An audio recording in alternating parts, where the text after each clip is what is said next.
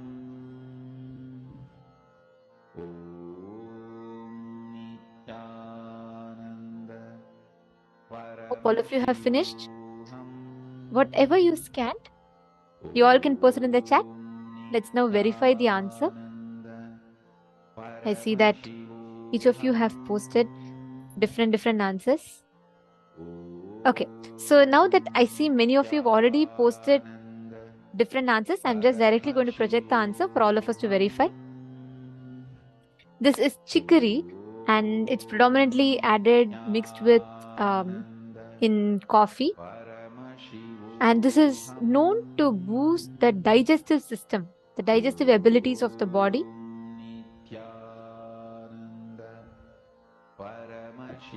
So this is the answer. The answer is chicory.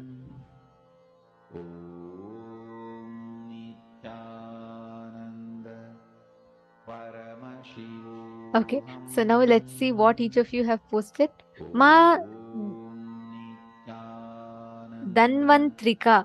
Wow, you have precisely identified. It's belly, which is digestive system. So you saw stomach. That's right.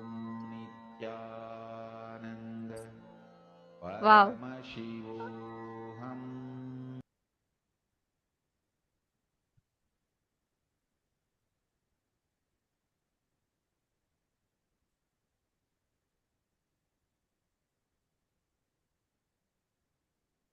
See, I do see many of you have posted different things. That might be its other uses. Like, for example, when we take one medicine in Ayurveda, that medicine also has other positive side effects that it gives us.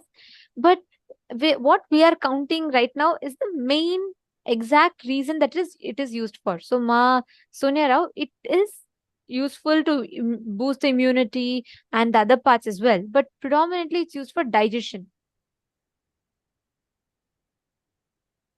Actually, next, what we are going to be entering into right after this is a very important session, because we are going to be learning about one of the most important aspects. Yesterday, Swamiji revealed to us about the time matrix. Today, we are going to have, I'm as excited as each of you, and I'm very curious to know what Swamiji is going to be revealing today. And we are going to be preparing ourselves with some of the important sessions, powerful cognitions, to receive what Swamiji is going to be initiating us into today and revealing for us today. So I request all the participants here, please provide your complete listening to the next session. And this session will be followed by a re-telecast of yesterday's session. What Swamiji revealed to us yesterday, we will be having a re-telecast of that session right after this. And I request all of you to take a few minutes. Please invite your friends, family members, anybody that you're going to invite them for the darshan. Please invite them for this. It is very important that they attend this session so that they understand the basics. Swamiji is going to be revealing further on this principle today. So I request every one of you to please be available. And Paratatvaya, you can call all the Chinese to come and settle down. The Chinese translators, French translators, all the language translators, please announce for the participants of your respective languages to please come and settle down. I request all the participants to please be seated in front of the camera. This is very important session. This session will be followed by the exact revelations that Swamiji revealed to us yesterday, following which we will be having a discussion, a Vakyartha Satas on that. So let's The Isavasya Upanishad's 11th verse. Please recite along with me. 14th verse of the Isavasya Upanishad. Recite. Sambudhim cha vinasam cha yastat vedobhayagnusa vinasena mrityum tirtva sambudhyamritamashnude. Understand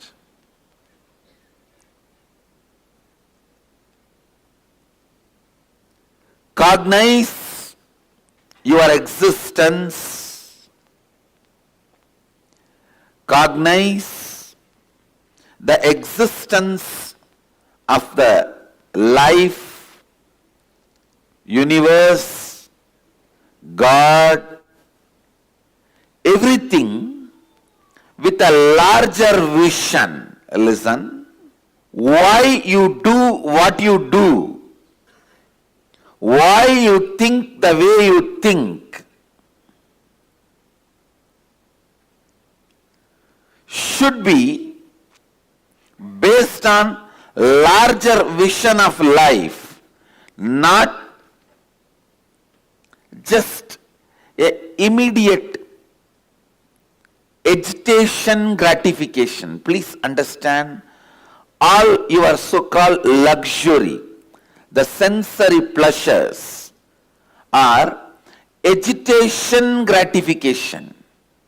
Please understand. The agitation you feel in the tongue, you gratify it with the food which destroys your health but gives you temporary gratification. Please understand. In Agama, Mahadeva describes what is taste. If your whole tongue and the mouth experiences the saliva, that is taste. That will never happen by the food which gives you the pleasure of agitational gratification. Please understand.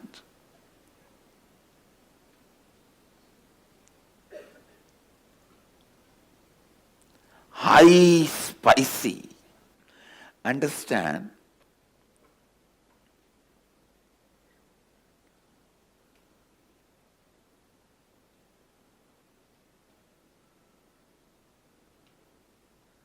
These two words, agitation gratification, delayed gratification.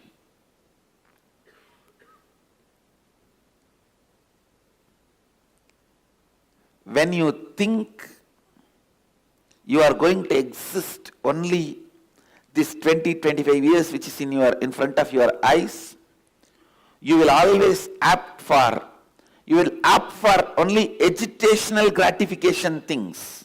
Now, what next?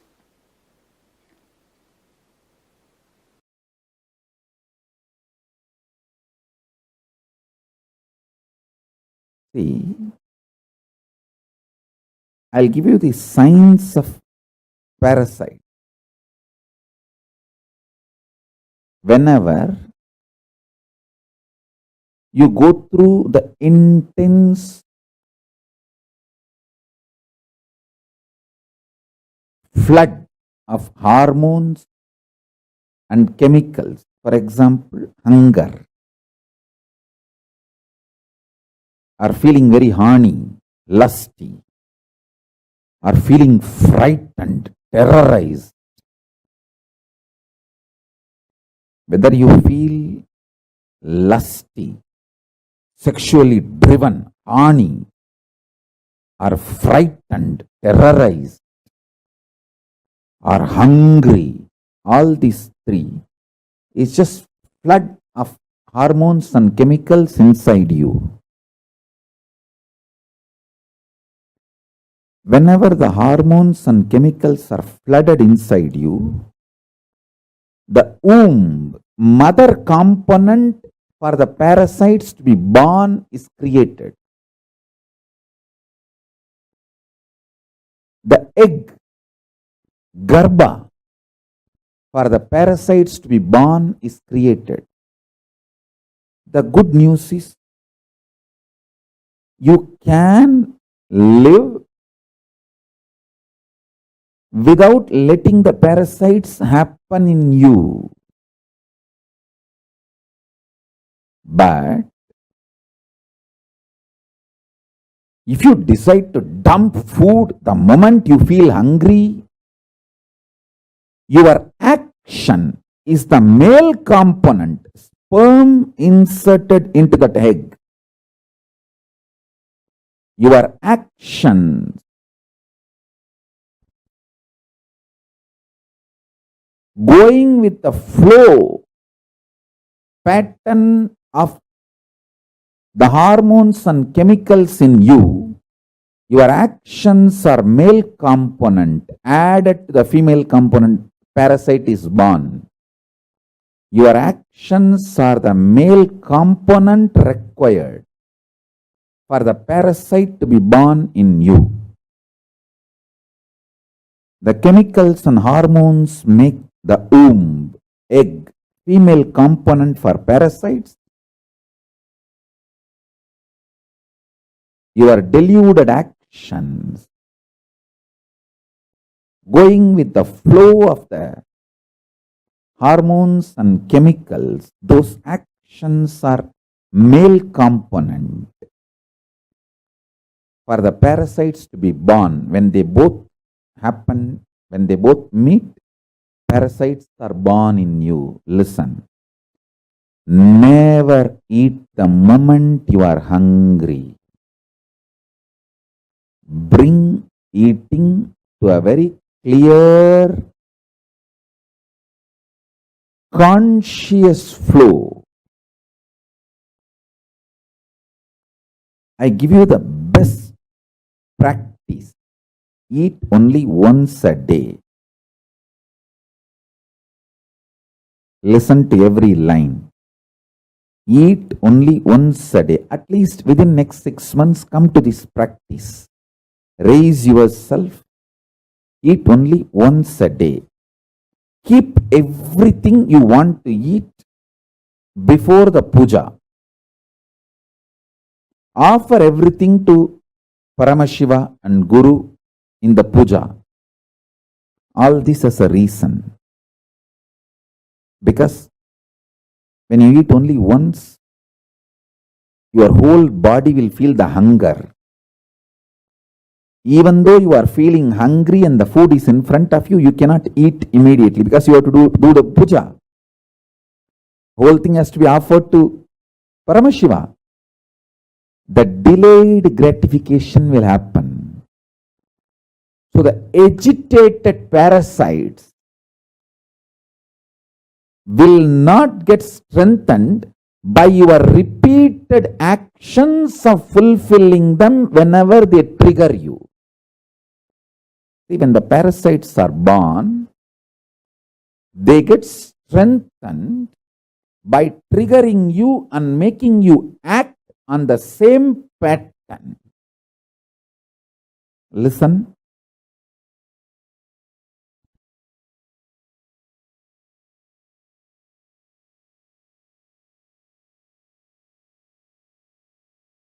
Only once in 24 hours you are going to eat means the whole body will be hungry. Even though the body is hungry, your parasites are triggered, and the parasites are triggering the not just hunger, anger, and the food is there in front, but you can't eat because you have to now do the puja and offer the whole thing to the deity. And finally you have to eat. The whole boiling, triggering of the parasite, the whole thing will happen and settle down. Your eating will not strengthen the patterns your parasites trigger in you. Delayed gratification will kill the parasites and the patterns triggered by the parasite. A person who does delayed gratification lives healthy, long.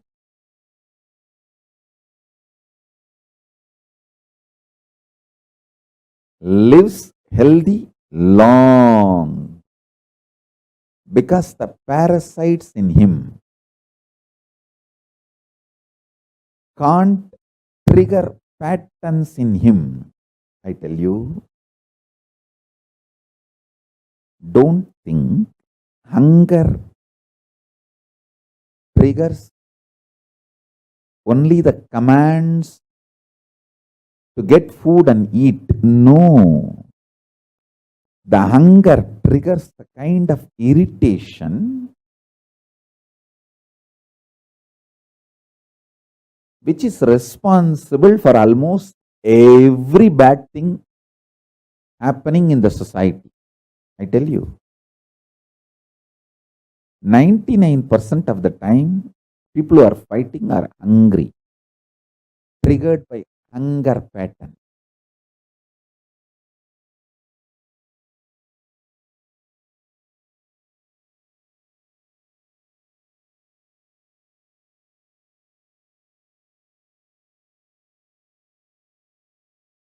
Annadana is the best strategy. I've always seen, whenever the people come to visit me, guess I tell them first, feed them, give them food, then I'll meet them. So the meeting will always be pleasant. They will be in the mood to listen to what I am saying. There will be beautiful communication. Parasites get strengthened. I tell you, life is a beautiful gambling. Either it can make you God or it can just destroy you. It is how you play. Life is neither good nor bad. It's how you play. If you allow the parasites to take decisions for you, be very clear, then you are planning for the success of the parasites, not you. And parasites do not take the responsibility for all the happenings of your life externally. Good, bad, right, wrong. It's only you who need to take the responsibility for the good, bad, right, wrong. It's you who is going to enjoy or suffer, not the parasites which is hiding inside your muscle memory.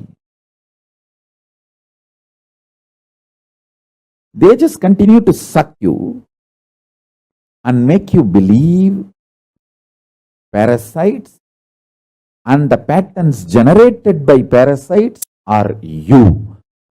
They literally take over your identity. Understand? When I open my third eye, I burn your parasites, not you. But you always say, oh, Swamiji is so ferocious. Hey, I am ferocious on your parasite, not on you. I love you. When I show my ferociousness, I make a loud statement, I love you. And I am burning your parasite.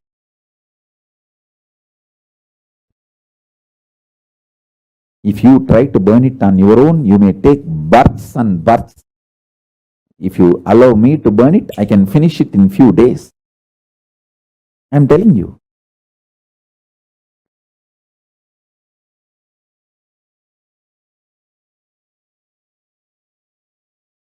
make these simple things, make one meal a day as a life.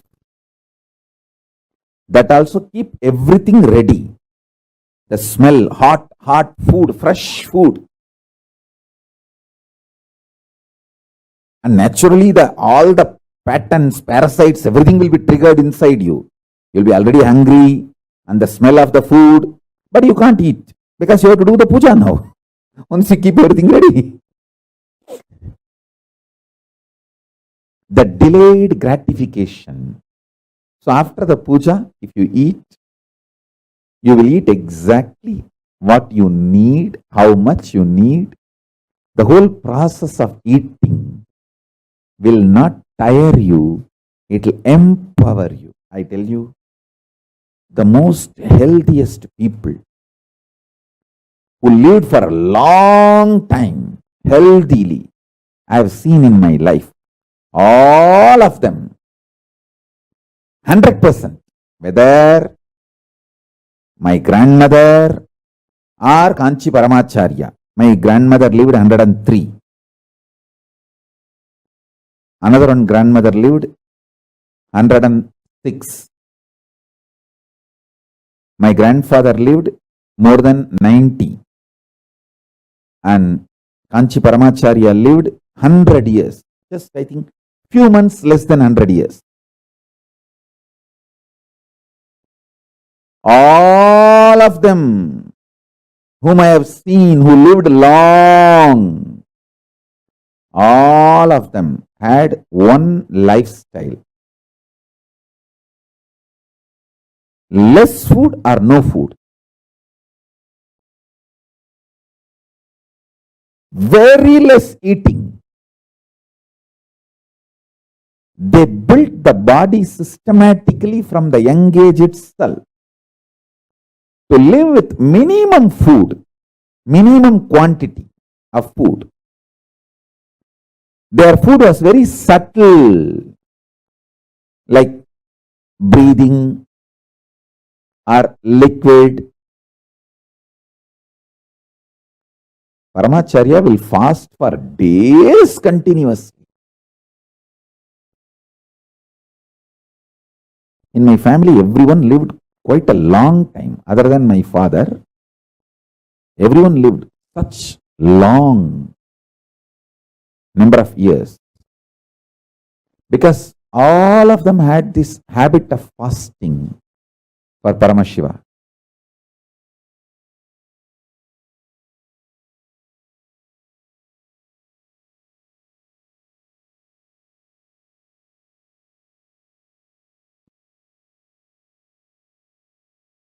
Listen,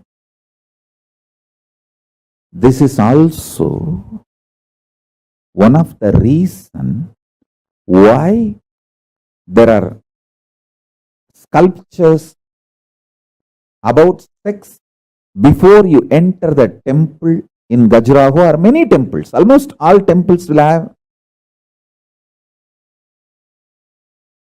sexually explicit sculpture before you enter the temple.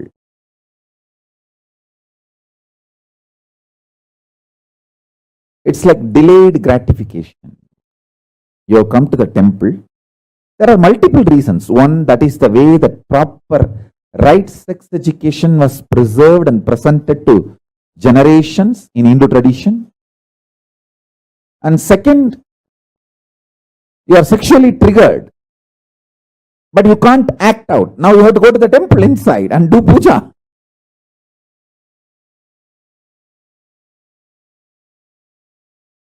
Even if you are in a hurry, it will take hours. You have to go to temple and do puja and return the home, come back to the home or where you stay. Only then you can find your husband or wife or partner, whatever.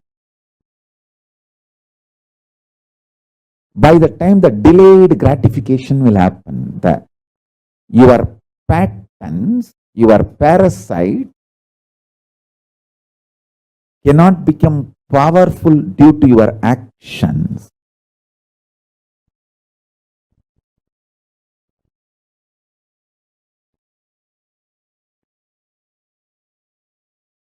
if you listen to my instruction and practice only one meal a day, that also all the food you are supposed to eat, you will keep it ready and start the puja. By the time you start the puja, literally all your parasites will be triggered, microbes will be triggered. They will all be passing commands inside you. Hey, do this, do. And everything will be triggered. But you are silently supposed to sit and do puja. Bhadyam samarpayami. By the time you finish the puja and start eating, all that patterns will settle down and beautifully the delayed gratification will happen. Your eating will not strengthen your parasites, microbes and the patterns triggered by them. If you understand this, you will also understand why the sexually explicit sculptures outside the temple. Because when you see them, you'll be triggered, but you can't act now. You have to go inside the temple and do puja. So the parasite and the patterns triggered by parasites will just melt down. Your action will not strengthen the parasites and the patterns triggered by the parasite. This will empower you. This will empower you.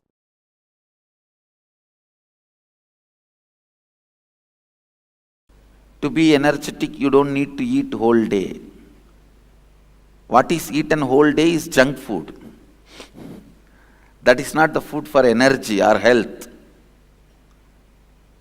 To be healthy, just that 1 or 2 meal, clear diet, vegetarian, uncooked, sattvic food is enough.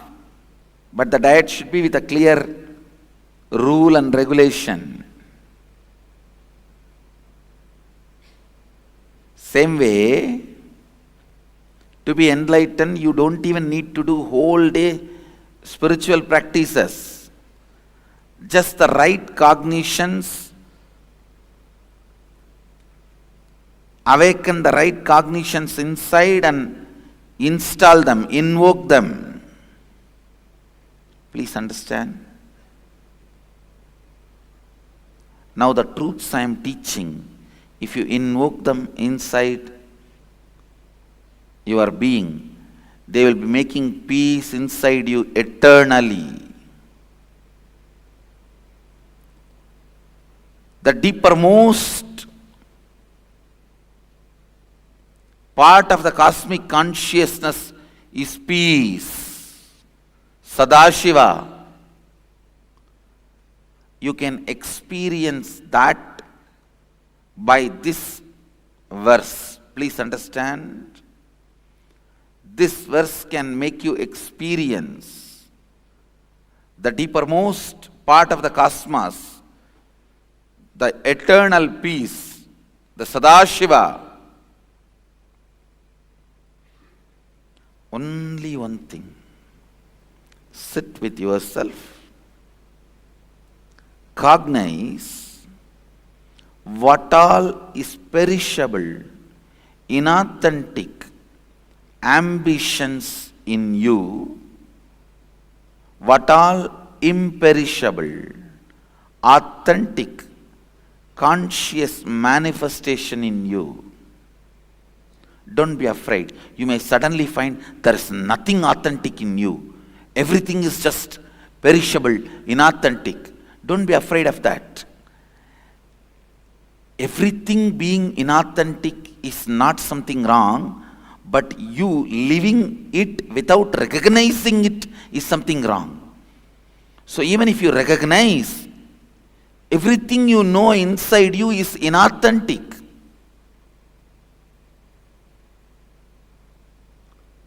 Perishable. Don't worry.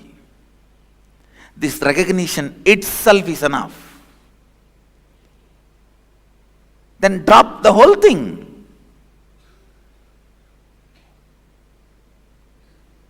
drop everything you discovered as perishable.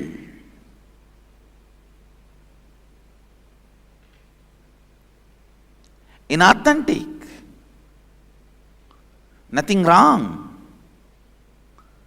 You may ask, then how will I run my life? What will I hold on? Don't worry about that. You don't need to hold on to anything for your life. Life is independent of your thinking and cognition. It is independent intelligence. It will start expressing when you drop all the inauthentic cognitions. When you drop all the inauthentic cognitions,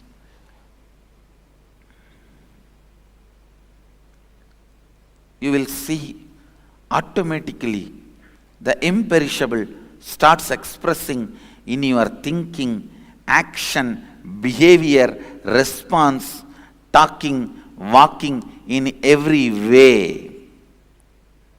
Expression of Sadashiva starts happening. Actually,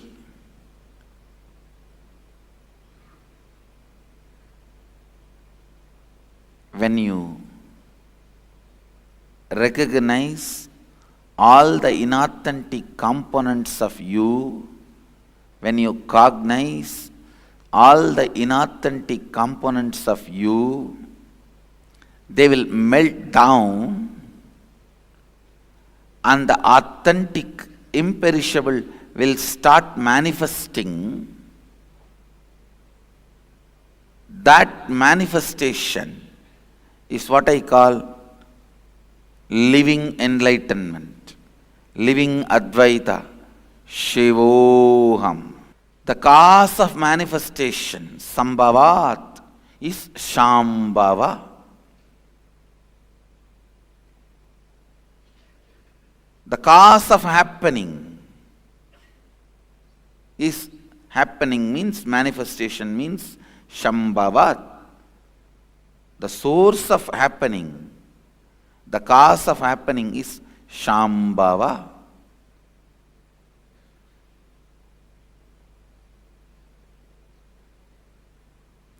Here, the source of happening is Master. The source of happening is being reproduced in every one of you with all its multiple powers and multiple experiences in every possible way.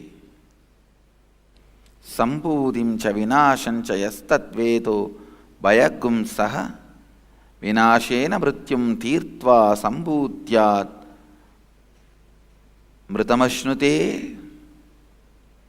One who cognizes the pure essence of these both, the imperishable consciousness, the cause of manifestation, and the destructible, the perishable, manifested entities simultaneously, such a person completes with the fear of death and transcends death by worshipping or by knowledge of the imperishable entities and reaches the imperishable consciousness and celebrates the nectar of immortality and bliss, the eternal space of oneness.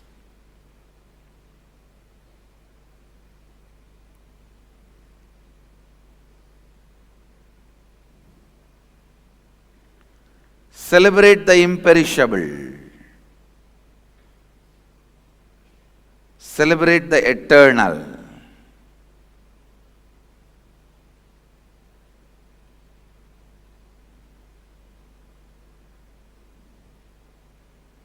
Cognize what is imperishable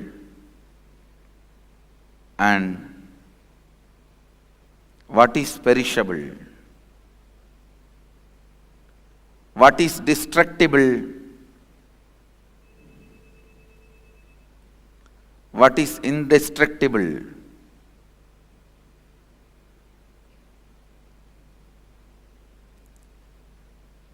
When you start cognizing the inauthentic, perishable, authentic, imperishable inside you,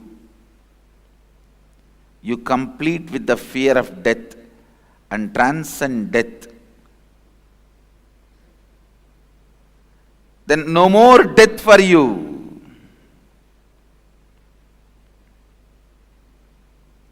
No more death for you.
Paramashiva's message directly from Maha Kailasa. Reason out, season out, hang out, chill out with the highest truth of Paramashivatva. I'll repeat. Reason out, season out, hang out, chill out with highest truths of Paramashivatva. Understand?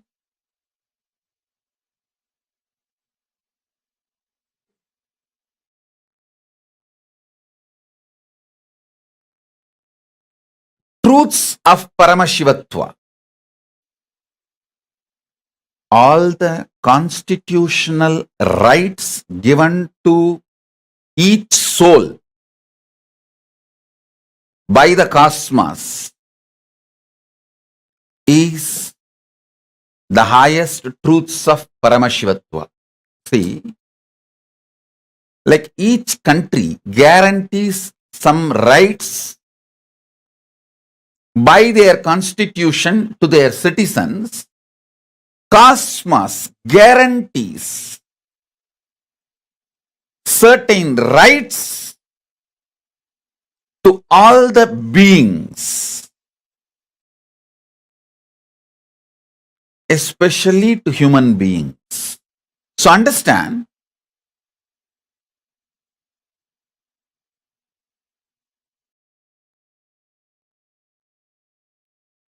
the first right, I call it as the first amendment. The first right cosmos gives you is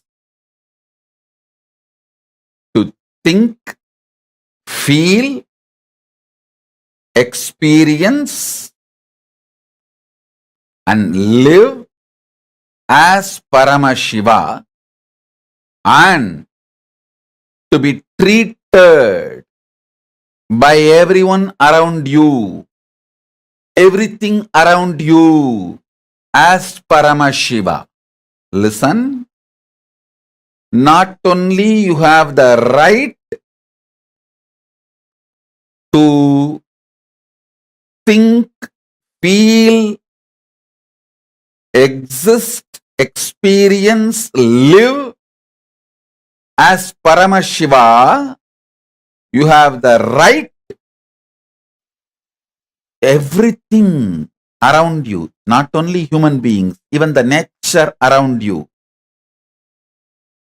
should treat you as a Paramashiva, and you have a right. Please understand, these are the fundamental rights guaranteed by the cosmic constitution to every being, especially to human beings, because the human beings are hardwired for these greatest truths. Reason out. When I say reason out, I mean continuously using your logic, rationality. See, power to rationalize, ability to logically analyze, ability to internalize, the power of Sankhya, the right reasoning, the right way of reasoning is the unique gift given to all human beings. Understand?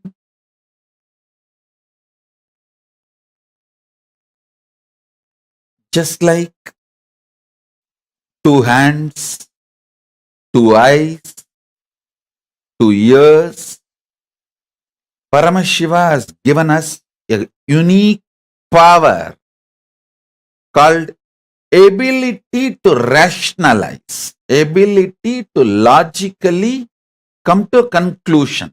And please understand, your ability to rationalize and ability to come to a logical conclusion is no way related to your so-called degrees, university's education. No.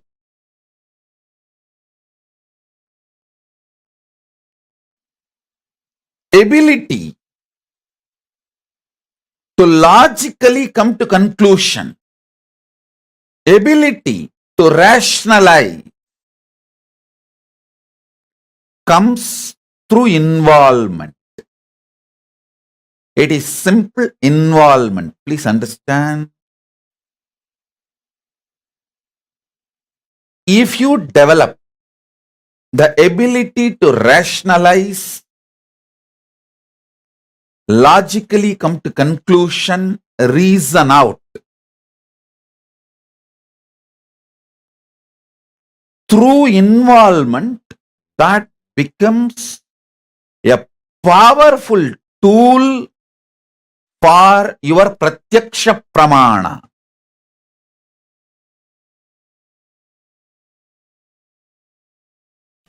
Isha vasyam idaggo sarvam yat kincha jagatyam jagat.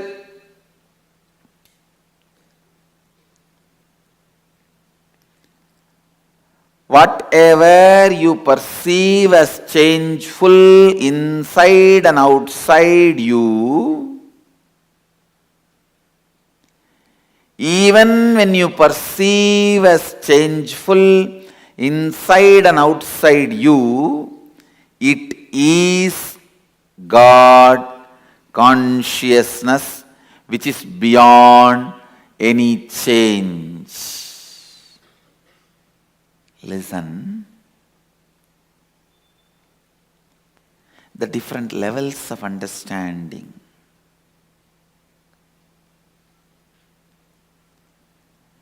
When there is a movement, thought flow in you, when there is a change in you, outside also changes, so it is called world. This is yoga. Stop the movement inside you. Inside, when the movement stops, outside movement also will stop. You will perceive the world as consciousness. This is Tantra. Hey, listen. Even while you perceive the change inside and outside you as changeful, it is consciousness living Advaita. Advaita.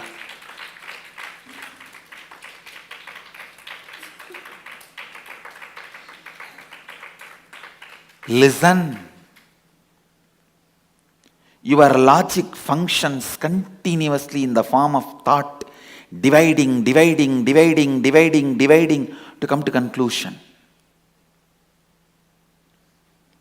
Your emotion functions in the form of including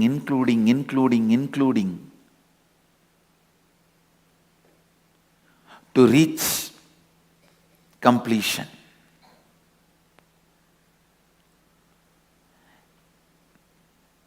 Only when the inclusion and conclusion merges into each other, completion happens. People who sacrifice conclusion for the sake of inclusion are poets. Poets can be amazing inclusive people, but can never be conclusive practical. People who sacrifice inclusiveness for the sake of conclusion, amazing mathematicians. They will be amazingly conclusive, practical. You can't live with them. They can never make good husband or wife.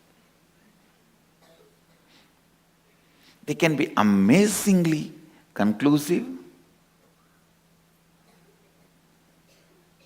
but you can't live with them. They will be literally dead. Dead means dead. If I had to use the word dead, that will be much better. Even in the word dead, there is little life. The word dead, where completely no life. Listen.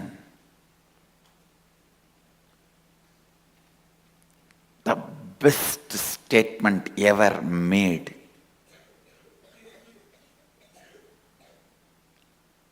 With the ultimate inclusiveness and conclusiveness is this one statement. Ishavasyam idaggun sarvam yatkincha jagatyan jagat.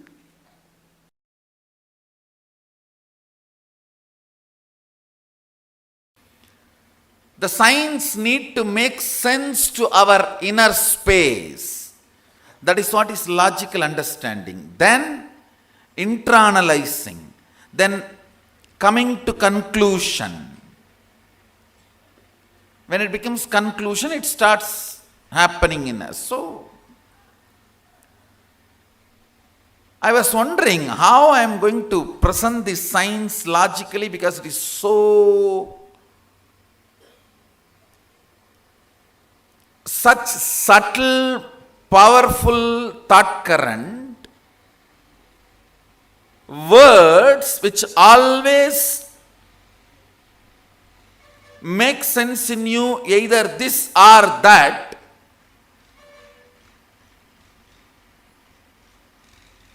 Understand these words. Words have such big difficulty. It always conveys to you this or that. But the most subtle thought currents cannot get controlled by this or that.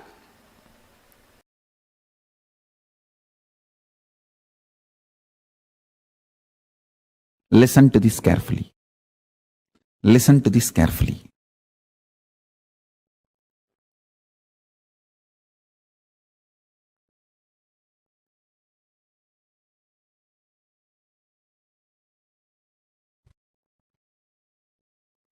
Even functioning in a understandable logic is a kind of a oneness. So Arunagiri Ishvara revealed this. It's a too subtle sacred secret. Listen. You can understand, if you understand this example, in the dream. Listen to this. In the dream, sometime you will know how the other person is going to act or react. You will be talking for yourself. You yourself will be internally thinking that this is the way he is going to act, and exactly that's the way he will act. Actually, you are only acting as that person also. It is like a different balloons with the same air. If you have experienced this state which I am talking, you can understand what I am talking. If you just experience this state I am talking, where in your dream, you talk for yourself, you talk for the person about whom you are dreaming, both. If you have had the taste of that state, or sometime in the satsang, when you are sitting deeply connected with me, you just know the next statements I am going to utter. And you will literally think this is what Swamiji is going to utter. And exactly I will be uttering the same statement. If you have tasted that state, if you have tasted these two states, you can understand what I am saying.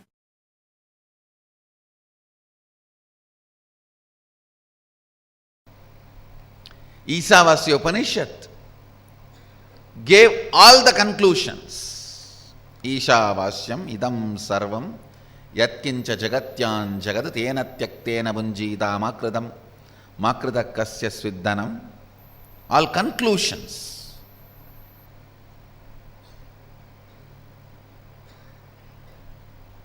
Ishavashyamidam sarvam, the conclusion about the universe, the life image you need to have.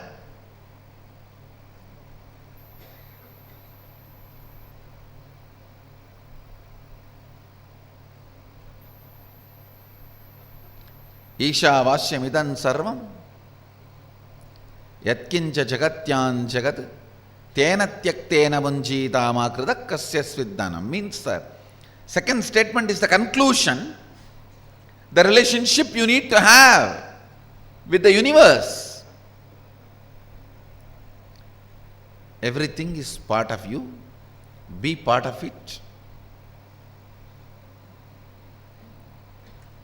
Not having an individual I and mine, celebrate the whole. The whole Isavasya Upanishad, if you see, conclusions, that's all. Conclusions. If you just pick up the conclusions declared by Ishavasya Upanishad and start living, cognizing, you are done. Nothing more need to be done. You are a Jivan Mukta.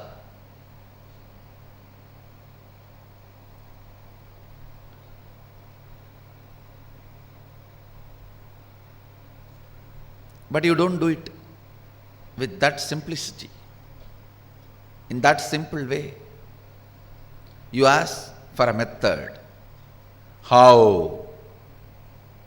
How? Everything is God. How? Then comes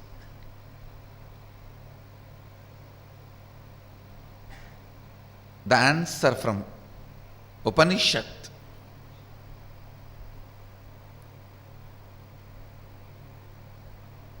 The Kenopanishad. Kenopanishad is a powerful thought current.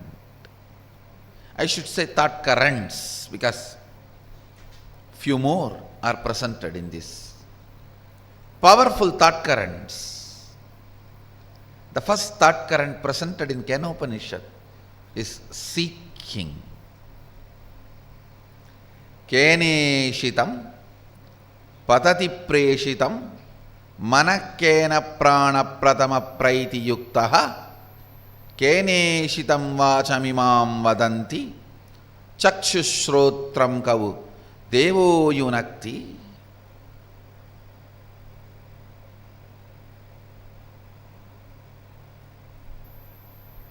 By whom, willed and caused, does the mind go towards its object? What a question.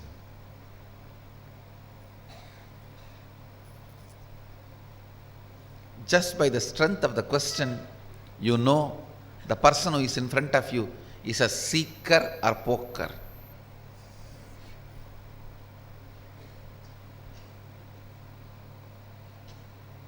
Or just an empty cooker.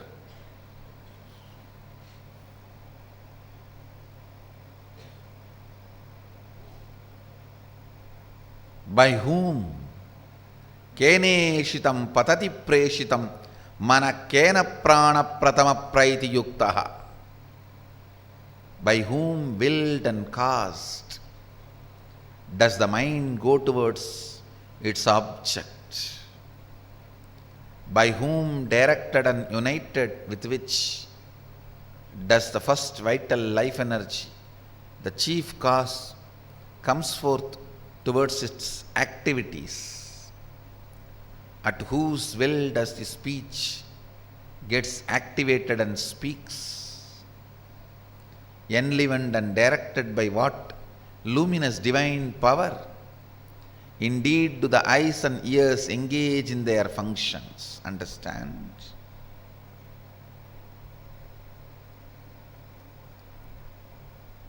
The moment you remember you, what all you perceive as part of you,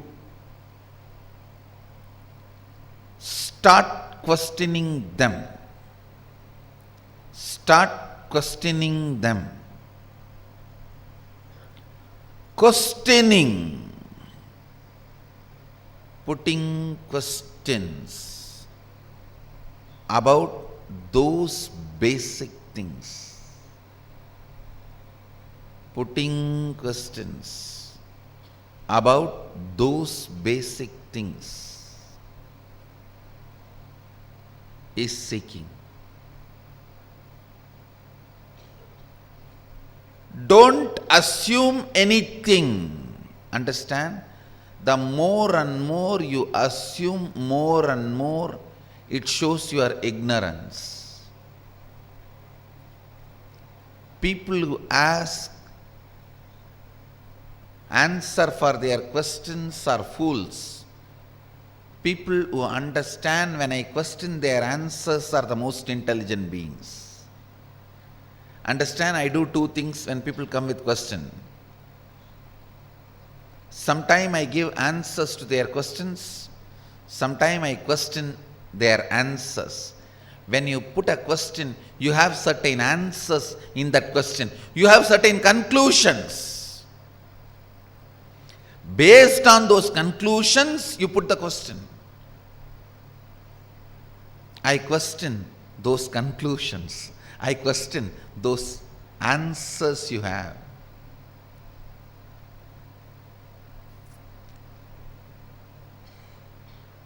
Understand? I am defining seeking. Seeking is having questions without any assumptions as foundation. Non-assumption questions, non-assuming questions is seeking.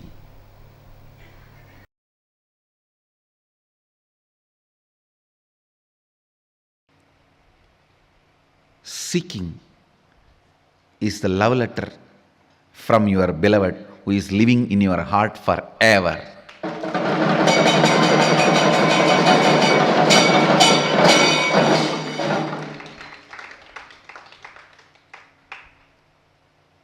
If you miss that, you may have to wait for ever and ever to get the second letter. Understand, it's a message from your beloved who is residing in your heart forever.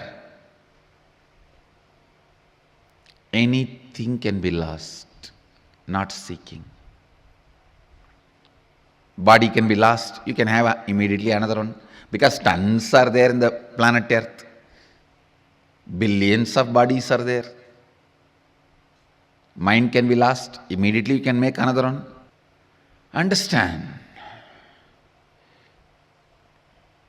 anything can be lost, you can get it, not seeking. Constantly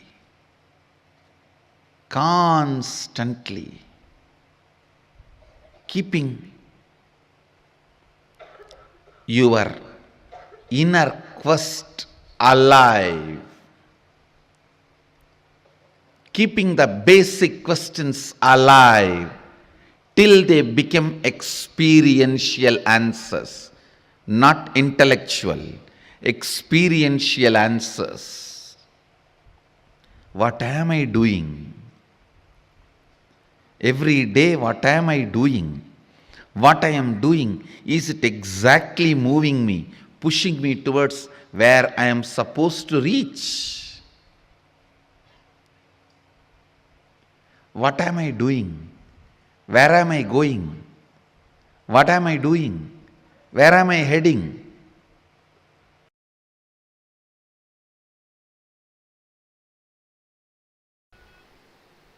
You are capable. Your seeking is powerful enough to make you reach whatever you are seeking, independent of any external help. Without any external support and help, your seeking is powerful enough to make you experience the space you are seeking.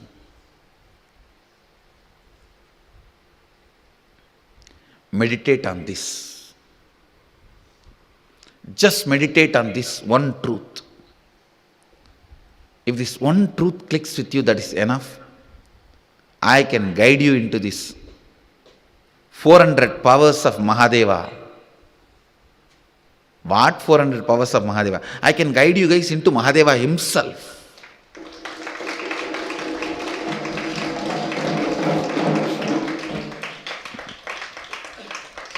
Just this one truth has to strongly click with you guys.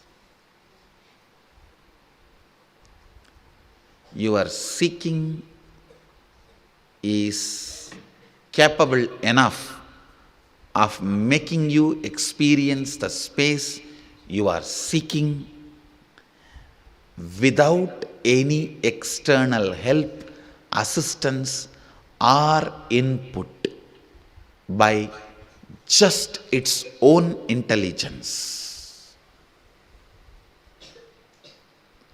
That's all need to click with you. If this one truth clicks with you guys, that is enough. I can lead you into what Mahadeva describes in Agama, living Shuddhadvaita, living pure Advaita, manifesting the experiences and powers of Advaita.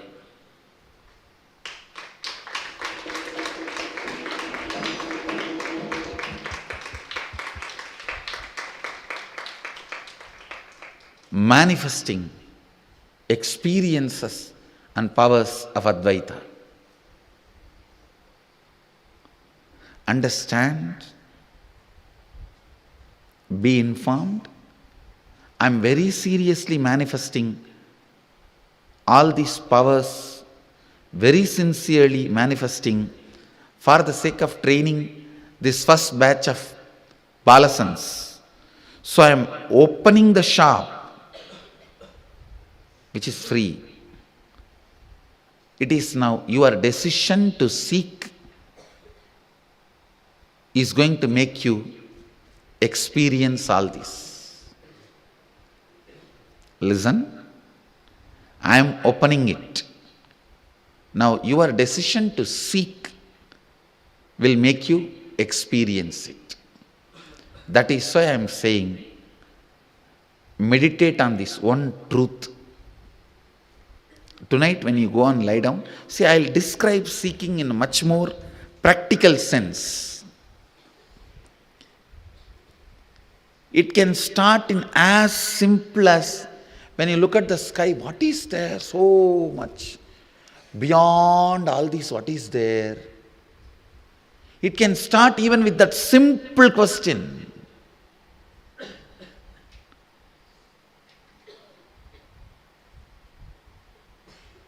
Any question you have about this four: universe, self, God, and universe which you are perceiving, nature. The part which you are not perceiving is universe. The part which you are perceiving is nature. So let me repeat. Any question you have about universe which you can't perceive, God, self, and nature, Prakriti. In these four, any question you have about these four can provoke seeking in you, can invoke seeking in you. Go behind that question. Decide to align your life with the answer you are finding. Listen. Having deep question about any one of these four or all these four is seeking.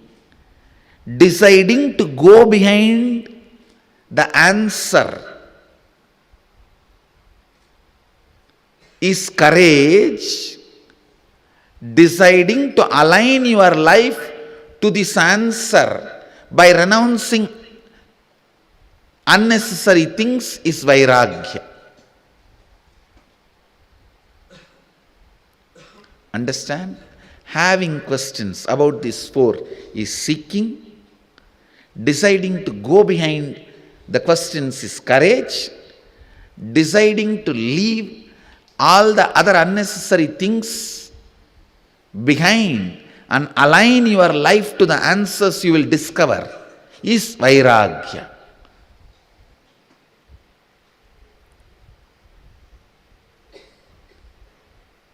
Invoke seeking, that is enough. You don't need to be worried about vairagya, courage, all that now.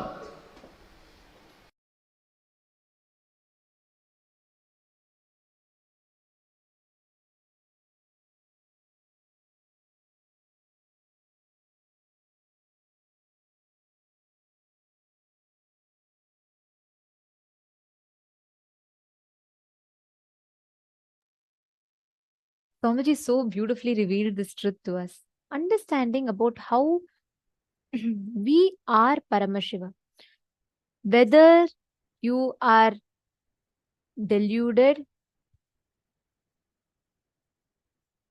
whether you are complete, incomplete, joyful, sad, at every state, every situation, you are Paramashiva that is manifesting. This was such a beautiful satsang. I request every one of you to please take a few minutes and you all can type out and post what is your click from this session. Take a few minutes. I request each of you to type out your understanding.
Nithyanandam,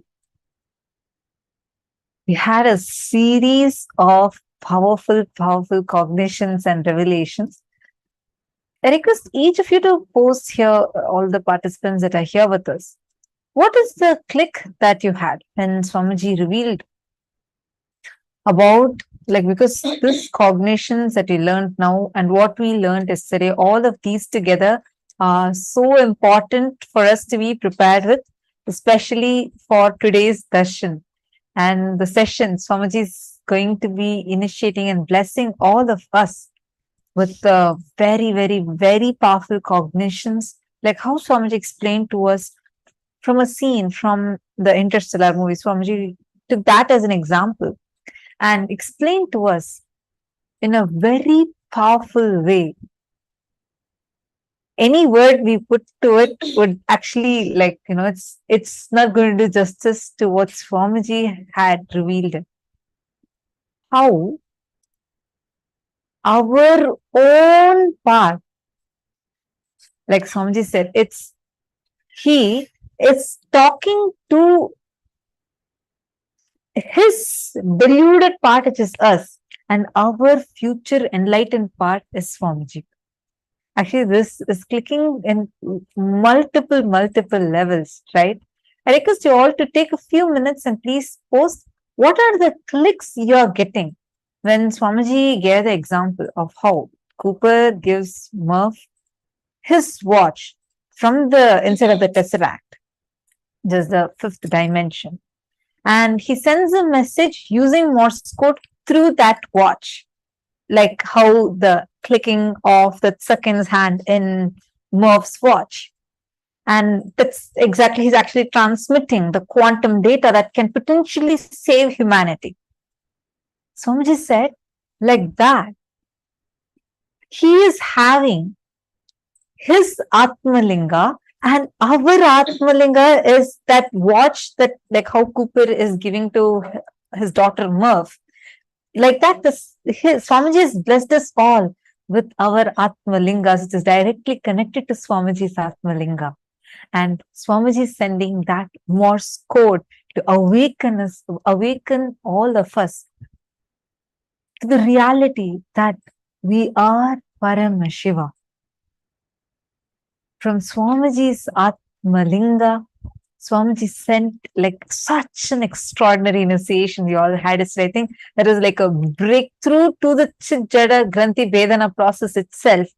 Yes. And today Swamiji is going to be revealing this in a much deeper level. And also, just to add,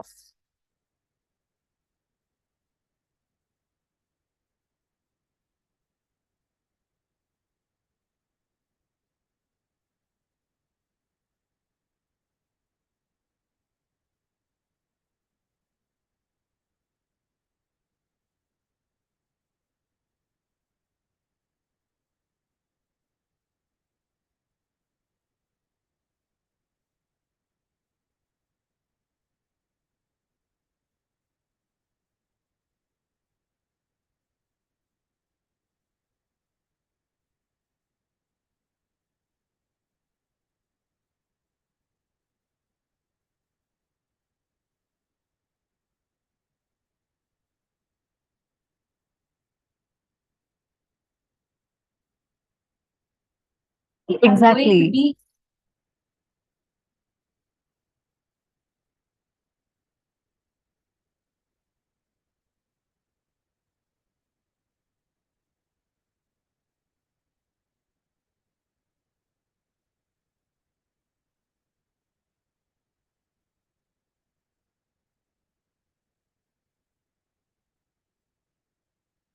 And so, and Swamiji said, even when you're deluded, you don't even need to, because usually what we all say, okay, I know, but we need to realize it. Swamiji says, whether you realize or not, whether you understand or not, you are Paramashiva.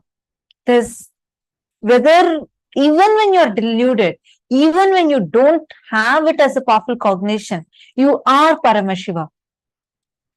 And Swamiji also explained, right? Like, actually, one of my favorite clicks of yesterday was when Swamiji told about the Arunagiri Yogeshwara story.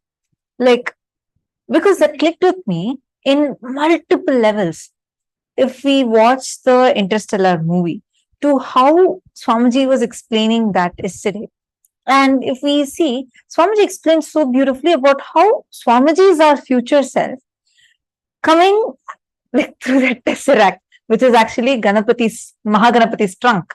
And he's coming and awakening us, saying, like, you are Paramashiva, wake up now itself.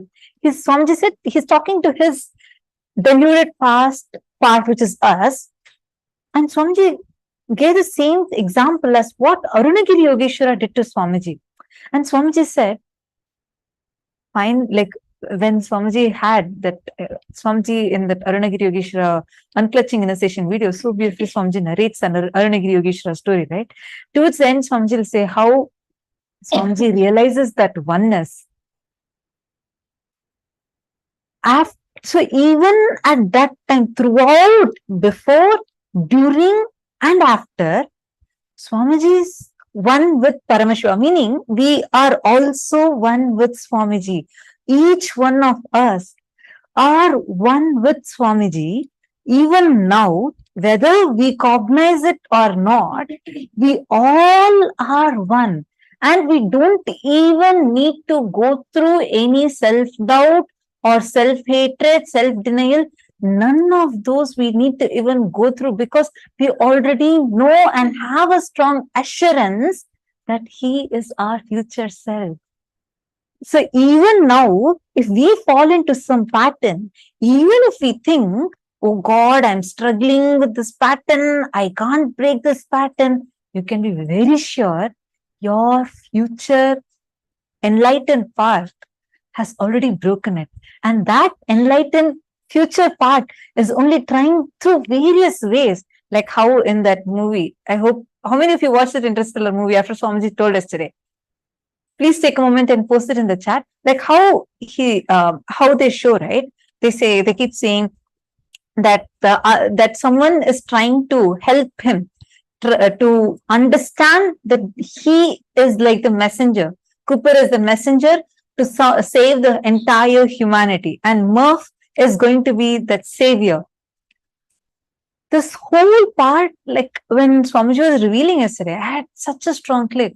So Swamiji is trying through all different ways how Cooper comes and tries to push the rack and try hitting the bookshelf or try passing the code. In some way, he's desperate just to stop his own past path to fall into delusion, to go into a wrong path. He's like, just don't go. Just take this message. I'm having the message here. Just somehow understand this message. And that message is what Swamiji is giving to us.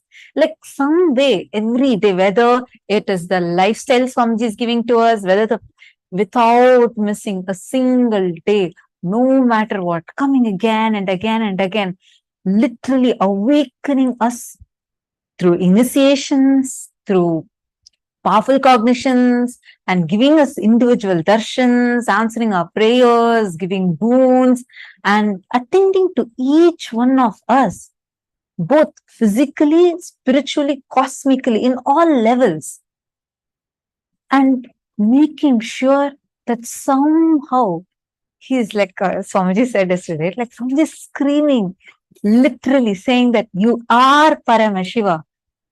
And the exact truth, this exact statement is what Swamiji revealed to us in the year 2017. If you all remember, there was a very powerful statement that Swamiji made. Swamiji said that the me in me is talking to the me in you. This whole statement, the way I understood it, like talking for myself, the way I understood it from at that time was very limited. Yesterday, when Swamiji revealed it, first I thought, okay, Swamiji was saying more about the cosmic perspective, like Swamiji exists in each of us, and he's talking to the part of him that exists in us.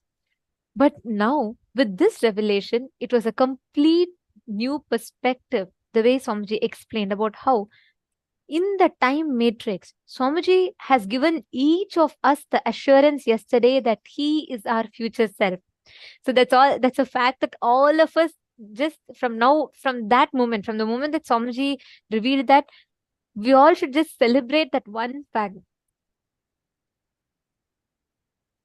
We all should just celebrate that one fact where our future self is Swamiji, and Swamiji has given that guarantee. We are going to have the most graceful, the most beautiful, the most powerful form of Paramashiva. That is our future.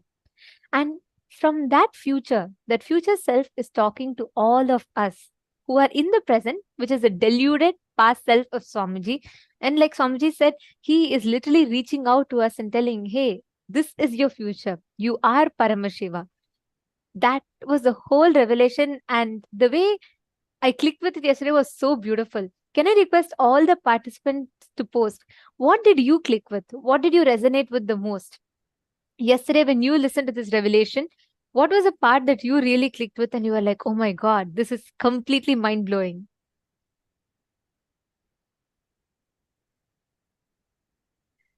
Yes, Sri Nitya Gurupriyan, you are seeking you have the fundamental right to think, experience, and live as Paramashiva. And Elizabeth Silva's posted, I understood that time does not exist. There is horizontal and vertical time. However, I still feel that I'll have to comply with the horizontal time. And you have explained how you understood what Swamiji has revealed. Very beautiful.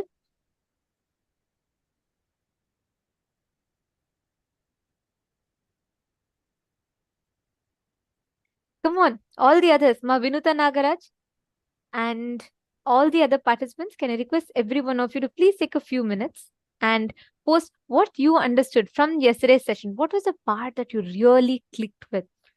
And how many of you went back and watched? I think morning, many of you had posted that you all went back and watched the Interstellar movie after Swamiji said from this perspective that Swamiji explained. Ma Hongzu and so many of you had commented in the chat. So I request each of you to now post with this upgraded understanding. What, after watching it and what Swamiji revealed, what did you click with? Actually, one other click that I had was how Swamiji reveals, right? Saying that anything that enters the black hole just remains eternal. Like in the movie when they're showing, that's exactly like, actually, if you see, they show it, every moment is existing. Like every moment they're showing how in that the daughter, whatever she's doing as she's growing up, every moment is existing eternally.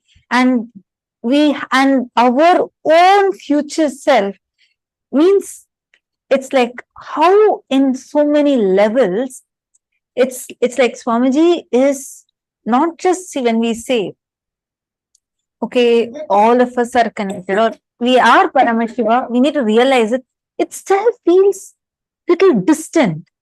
Here, see, one, Paramashiva is with us, living with us, and Swamiji is giving us all the experience that we are just his own extensions.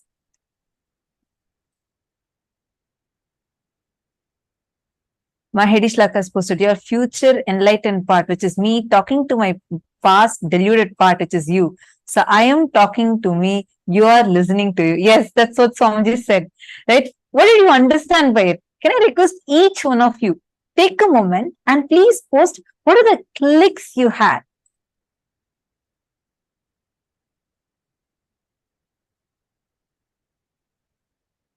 Ma Vani Goyal has posted, even when you are in delusion, you are still Paramashiva and nothing can take your Paramashivatva away from you. Yes. And Swamiji also said, right, like even whether we, yes, Ma Vani Goyal, like how you posted, like even when we feel, oh God, look, I'm waking up so late. I'm not waking up in Brahma Muhurta time. I have this pattern. I have that pattern. Even throughout the whole thing, you are still Paramashiva. We are still Swamiji's own extensions. It is when every time Swamiji is saying some, like actually I was just mapping inside me. That is the reason why, if you see anything Swamiji does, right? The first thing Swamiji will do is If something is good, immediately Swamiji will come and share it with everyone.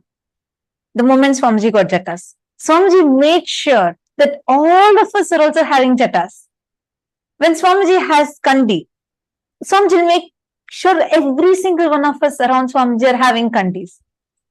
And the moment Swamiji started, like whether it is Mahavakya, initiation, today see, all of us are so coolly saying, oh, we are manifesting the power of consciousness over matter. That's very easy power. Yes, yes, I can do body scanning. I can do the third eye reading. I can do the spa manifestation. Oh, these aushadas, I have a lot of aushadas with me.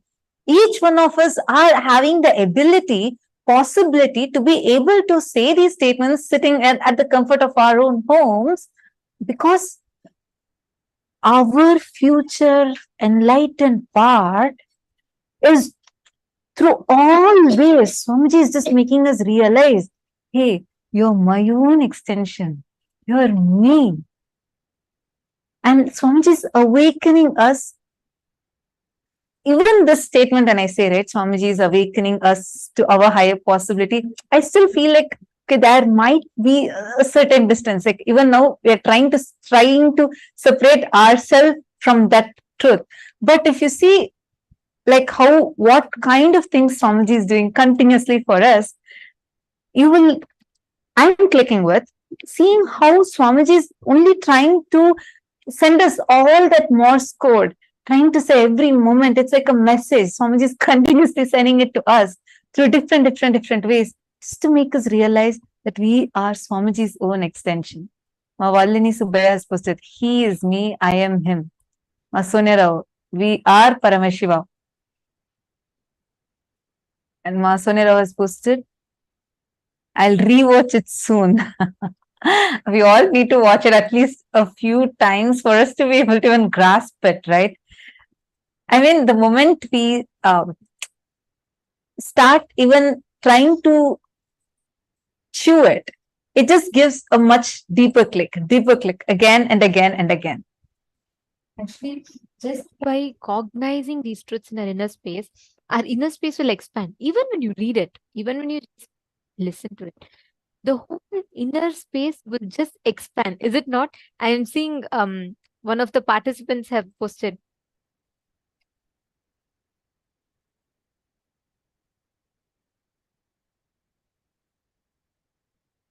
Sorry, yes. Anand Mahapurana has posted that when I heard the translation of Swamiji's message, my inner space was expanding and congratulated. I was super happy and I am still. Swamiji is talking to Swamiji. Paramashiva is in me. I'm listening to me, Paramashiva. The way each of you have clicked and the clicks that each of you are sharing is so beautiful. Can I request each of you to post this clicks? Many of you are posting it continuously on the Zoom chat, which is very nice to see. Thank you all. Thank you so much for posting. I request each of you to take a minute or two, and can you all head to your Facebook and please post this click from you can tag Swamiji, and I request every one of you to take a few minutes. You all can make it as a post on your respective Facebook profiles. Can I request each of you to please head to your Facebook? Just post this, because even listening to one part of this truth, so many people can have amazing breakthroughs, even listening to our understandings, because what Swamiji has gifted yesterday is a phenomenal science that Swamiji has revealed to the whole humanity. Just to cognize this, the time matrix that Swamiji explained, and to know how this, what we see in the movie Interstellar, Swamiji explained the depth of it, the reality of it. Interstellar, whatever said and done, was one extent of a human brain's imagination or perception based on what science has discovered so far. What Swamiji revealed yesterday was Paramashiva's own description from the reality. Like Swamiji is there. He is already there. He's seeing, he's gone, he's done the whole travel and he's already there. He's gone through the wormhole, whatever we call it scientifically. And Swamiji is telling. So it's a realistic description. And I request every one of you to take a minute or two to share that revelations of Swamiji on your respective Facebook profiles. Actually, literally what Swamiji is doing to us, that's what Swamiji says, right? Swamiji has done all the tapas needed for us. The tapas Swamiji did, whether it was doing the parivrajaka, going through intense sadhanas, doing intense tapas, all of that was not for Swamiji's. For Swamiji, Swamiji was an incarnation. Swamiji is an avatar. But all the tapas Swamiji did was for us. And even now, whatever he's doing is for us. Actually, this statement that Swamiji is doing all the tapas just for us is speaking to me in a completely different level. For us to realize, for us to cognize and experience is why Swamiji is doing all the tapas. Just to make us all experience that, what he's trying to scream through that tesseract. And literally that is why what can take years of penance, sadhana, and only then you can manifest that also only as a small siddhi. Today you are manifesting it as powers. How? Because literally Swamiji through a wormhole. Wormhole is what bends time so that you don't need to, like if it takes, let's say 1.5 billion light years to travel from our galaxy, Milky Way galaxy, to the right next galaxy, which is Andromeda galaxy. If it is taking 1.5 billion light year is the time light takes to travel, the distance light takes to travel in the speed of light, what it takes for 1 year. And that 1.5 billion light years can just be condensed to, let's say, a few minutes. That what can bend space and time and traverses from one dimension to another is scientifically called as a wormhole. That wormhole is what Swamiji is creating for each one of us, which is why Swamiji has already done all the tapas. And Swamiji is literally taking us all through that wormhole to give us all the ultimate experience, which is why you and me and everyone around the globe are able to have our third eyes awakened, able to manifest powers, even though we didn't do any other sadhana, any kind of effort from our side. How come all these powerful cognitions are clicking in us? It is because literally through the wormhole, Swamiji is transmitting us from the dimension we are in to the highest dimensions. Whether Swamiji is raising us to the highest parallel universes, taking us to the higher and higher lokas. When we are able to experience ourselves in the parallel universe, how is that happening? Without you even having to do any effort, nor having to wait for so many light years away. How are we able to experience it? Because the kind of, it's like the initiation which Swamiji is giving through the wormhole and the kind of tapas he is transmitting to us without us having to go through any tapas at all. Now we all are going to be experiencing darshan very, very shortly. I request all the participants to please settle down. Now we are going to be chanting the Dhyana Shloka. Today we are going to be having the Dhyana Shloka of Bhagavan. Today we are going to be having the darshan of Bhagavan Chandisha Anugraha Murti, Kirata Murti, forms of Paramashiva. Chanting the Dhyana Shloka, we request all of you to please sit straight with your head, neck and spine in a straight line.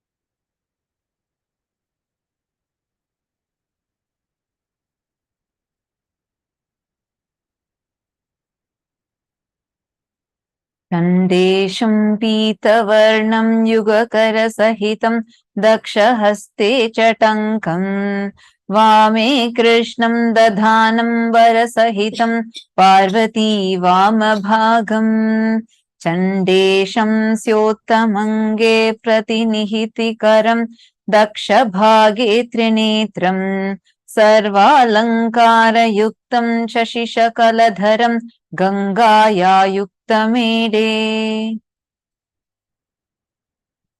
देवस्य दक्षिणभागे तु चण्डेशं तु प्रकल्पयेत् देवस्य बाहुमत्रेण चण्डेशायाम उच्यते न्यस्तव्योमप्रसादेन चण्डेशो भक्तिसंयुतः चण्डेश्वरं स्वर्णवर्णं बालभूषणभूषितं दैवं शिरसि चण्डस्य लीलया परिशोभितं चण्डेशानुग्रहं प्रोक्तम्. Next is a Dhyana Shloka of Bhagavan Kiratamurti. Chaturbhujam Trinetram cha Jatamakutta Samyutam Sarvabharana Samyuktam Divyabhara Samayutam Dhanurbana-yutam Raktam Krishna Parashu Samyutam Upavitam Samayuktam Samabhagam Tanukuru Vame Gauri Samayuktam Dakshane Tvarjunastitaham Arjunaswarupam Ekavaktram Trinayanam Jatamakuta Samyutam Sarvabharana Samyuktam Kritanjaliputam Stitam Evam Kairatamakyatam. The next is the form of Paramashiva's Chakradana Swarupamurti, the form of Paramashiva through which blessed Bhagavan Mahavishnu with the Sudarshana Chakra. Vishnustvīša purastitho ajalikaro devasya padabjayoho samstapyakshilat sumvalyamanisham pītambaram kaustubham yastasmai daya param pashupatim padmakshaityākyaya tankam krishna mrigam varam chadadhatam Chakra-pradam tam bhaje ekavaktram trinetram cha jata-makuta samyutam dadhamenam cha parashum varadam chaiva vamake dakshine chakra samyuktam datru-rupam-ihochyate devasya vama-bhage tu shyama-rupam susamsthitam sarva-bharana-samyuktam Pita Vastrottariyakam Shankam Chakra Samayuktam Uttare Chanjalim Syaset Evam Lakshana Samyuktam Vishnu Rupam Ihochyate.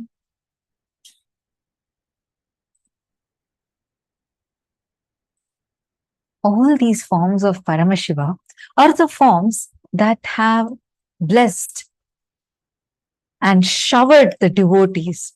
And today, in this very form, Swamiji is going to be blessing and showering all of us with the ultimate experience. Let us all get ready to receive this initiation. Please sit with your head, neck and spine in a straight line. Close your eyes and chant the Mahavakya.